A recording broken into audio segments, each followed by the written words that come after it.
Maggi তো আমরা সবাই খাই, কিন্তু ম্যাগি দিয়ে বানানো এই মজাদার জিনিসটা হয়তো খুব কম মানুষই খেয়েছে। তাহলে চলুন আজকে জেনে নেওয়া যাক ম্যাগি দিয়ে এই মজাদার রেসিপির উপকরণ। এটা বানানোর জন্য প্রথমে কয়েকটা সিদ্ধ আলু গ্রেট করে নিয়েছি, তারপর দিয়ে দিলাম পেঁয়াজ, কাঁচামরিচ ও ধনিয়া পাতা কুচি। এরপর স্বাদ মতন লবণ, আধা চামচ হলুদ, আধা চামচ মরিচ গুঁড়া, আধা চামচ ধনিয়ার গুঁড়া, আধা চামচ আদা বাটা, আধা চামচ রসুন বাটা এবং 1 চামচ আটা দিয়ে ভালো মতো মেখে নিলাম। এখন হাত দিয়ে চেপে চেপে লম্বা শেপ করে বানিয়ে নিব। এরপর আলাদা একটা প্লেটে 1 প্যাকেট ম্যাগি ভালো মতো গুঁড়া করে নিব।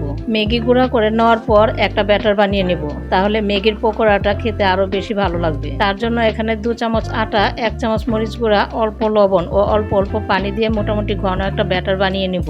এবার আর বেশি কিছু না, শুধু পকোড়াগুলো ব্যাটার আর ম্যাগির গুঁড়ার মধ্যে ভালো মতো মাখিয়ে নিব, তারপর গরম গরম তেলে ভেজে নিব।